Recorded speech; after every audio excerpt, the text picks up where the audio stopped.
Hey guys, salut mes amis, och hallå gubbar. So right after this 5-star update dropped, our boys at Valve decided to do us a solid and bust out another little update with some more fixes and surprises. Yes, a few things have happened and I missed a few other things, so loosen up and get ready for some more right after Skins Monkey. Skins Monkey is an automated service that lets you trade skins instantly for a fee, sign up now, and get up to $5 bonus. Simply add items from your inventory, then find skins that matches your current balance. Site offers live support 24/7. You can also top up your balance if you're missing a few dollars, and there's a lot of skins to choose from. Visit my link down below to get to Skins Monkey. So where do we even start? Well, the biggest bombshell with the previous update has to be the map leaks. Inside the VPKs, which are special files Valve uses to store game stuff, we got a sneak peek at what Valve's been cooking. One of the finds was a real gem. Screenshots of the new Inferno.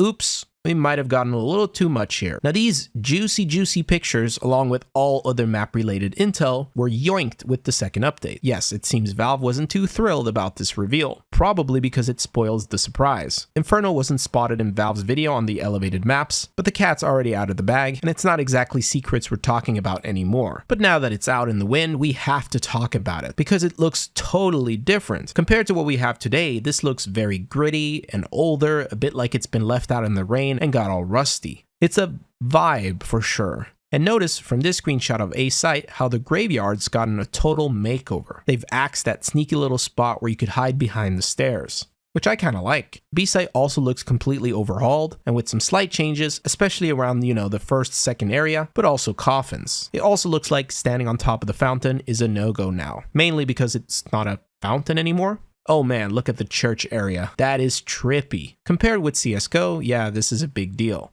This shot coming from T-side is a real beauty. Just look at the height of those buildings with the street vibe, all the details on the walls. It's just a very busy photo. And the same can be said about second mid or street. Some of these pictures are a piece of art. Keep in mind, Inferno could very well change a lot from how it looks here, which is what we've already seen with Ancient. Thour spotted a few more nuggets, like how they ditched the orangey yellow tint to Ancient to give it more of its throwback feel. We also copped some updated stills for Lake, showing the water being a little clearer, plus they've colored the difficulty stars in the buy menu. But going back to map related finds, they've all been wiped now. Basically, anything and everything to do with new maps is MIA. One of the biggest issues with Nuke on its release is if you have the shader settings on low, but that, including some flickering lights, have been fixed with this second bite-sized update. And a little gem I overlooked is a killer example of the new volumetric smoke in CS2. Throw one inside the vents and watch the magic. Smokes are going to be really interesting on Nuke, especially now that they don't go through walls anymore. Like this one way, for example, is finito. And I gotta tell you, on Office, some folks are having a damn good time with these vending machines now that they've realized that you can actually move them. Finally, the M249 gets to feel special.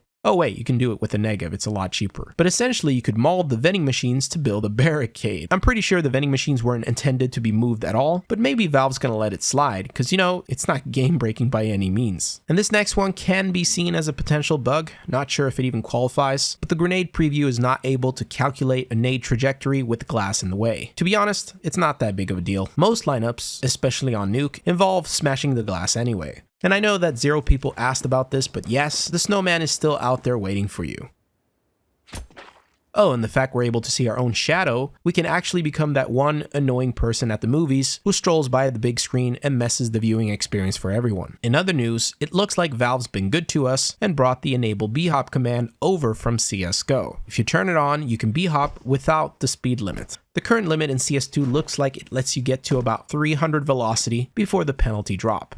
So if you can keep your speed and momentum just under 300, you'll pull off some sick bhops. But keep in mind, this is all controlled by your new jump spam penalty command. So if you were to combine enable bunny hopping with this command set to 0, you'll be doing your best Foon impression. And it's a real treat to see yourself bhopping in third person with Source 2 animations. Now I want to clear up some things with this command. There's been a fair bit of chit chat that the default value is a simulation for a 64 tick bhop feel. Which makes sense to believe that since 0.015 is 15 milliseconds, which is what 1 divided by 64 becomes, 64 tick, right? But Valve's own John McDonald stepped in and gave us some clarification over on Reddit. Have a read for yourselves, it's quite interesting. Still, for me, having it on 0.015 does not feel the same as b-hopping on a 128 tick server. And to clarify, I'm using the scroll wheel, which a lot of people do when they b-hop. Too many of my jumps are simply not registering. The only way I could make it feel more like 128 tick was when I dialed the number down. Maybe this is caused by something else in the game, but dropping this value to something like 0.0078, which is 1 divided by 128, makes b-hopping way more reliable. But more importantly, it feels more like a 128 tick server. And I've also noticed there's a bunch of people out there who get mixed up thinking that lowering this command means b-hopping becomes a walk in the park compared to CSGO. But that's not the case. In CSGO on 128 tick, as long as your timing's on point, you can jump around forever. Yes, you will still get RNG'd, which means you won't be able to keep your momentum. At some point, you will lose speed. This is the same in CS2. The RNG is still there, but this new server command just makes it harder to b-hop because of how frequently you're allowed to jump. I have the speed limit turned on, I only lowered the jumping penalty, and it looks like your typical 128 tick server. So that's my 2 cents. On a lighter note, there's been some folks getting a kick out of the new nade inspections. The Molly's a favorite because now you can pull. I think we should end the video here. Peace.